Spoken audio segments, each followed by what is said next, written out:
20 दिसंबर 2025 Dubai misfit boxing mania. 6 rounds, 3 जजेस और हजारों ऑडियंस, सबकी जुबान पे एक ही नाम था कि सिर्फ विन नहीं था, डोमिनेशन था। इंडियन बॉक्सर नीरज गोयाट का सामना था अमेरिकन फाइटर एंटनी टाइलर से।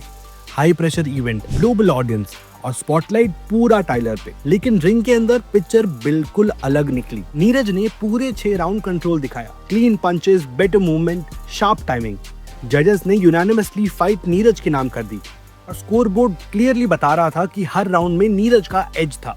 फाइट के बाद जब हैंडशेक नहीं हुआ तो बैक स्टेज पे एंटनी टाइलर ने फ्रस्ट्रेशन में बॉटल थ्रो की। सिक्योरिटी को भी इंटरवीन करना पड़ा, लेकिन नीरज का रिएक्शन क्लियर था, नो क्योस, ओनली कंपोजर। ये सक्सेस एक दिन में नहीं आई। नीरज गोयाट हरियाणा से आते हैं, जहां बॉक्सिंग नहीं दंगल का ट्रेंड है। उन्होंने टीनेज ईयर्स में कॉम्पिटिटिव बॉक्सिंग स्टार्ट की और धीरे धीरे नेशनल लेवल टूर्नामेंट्स में नाम बना लिया। इंडिया में मल्टीपल नेशनल कॉम्पिटिशन्स खेले और फिर इंटरनेशनल बॉक्सिंग सर्किट तक एंट्री मिली, जहां फाइट सिर्फ ओपोनेंट से नहीं, सिस्टम और सर्वाइवल से भी होती है। नीरज उन गिने चुने इंडियन बॉक्सर्स में रहे जो यूएसए और मैक्सिको जैसे कंट्रीज में प्रोफेशनल बाउट्स लड़े। यहाँ लेवल अलग होता है, फास्टर ओपोनेंट्स, हार्डर पंचेस और जीरो सिंपैथी।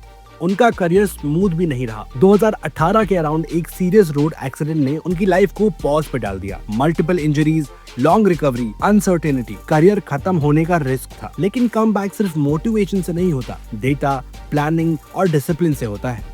रिकवरी के बाद नीरज ने ट्रेनिंग स्ट्रक्चर चेंज किया, वेट और कंडीशनिंग पे काम किया, फाइट आईक्यू इंप्रूव किया, इंटरनेशनल एक्सपोजर कंटिन्यू रखा। उनका फोकस था लॉन्जेविटी और कंट्रोल, सिर्फ एग्रेशन नहीं। नीरज गोयाट की जर्नी एक चीज क्लियरली दिखाती है, सक्सेस हमेशा लेयर्ड होती है। जैसे नीरज की केस में years of training, international exposure, failure, injuries और फिर कमबैक परफॉर्मेंस, ये सब मिलकर ही एक फाइटर बनता है। अगर आप भी अपनी लाइफ में डिसिप्लिन, कंसिस्टेंसी और लॉन्ग टर्म थिंकिंग बिल्ड करना चाहते हो तो आप भी मास्टर ऐप पे अपनी मनपसंद स्किल की एजुकेशन वीडियोस देख के अपना डेवलप कर सकते हो। और अब सीखो नहीं, मास्टर बनो।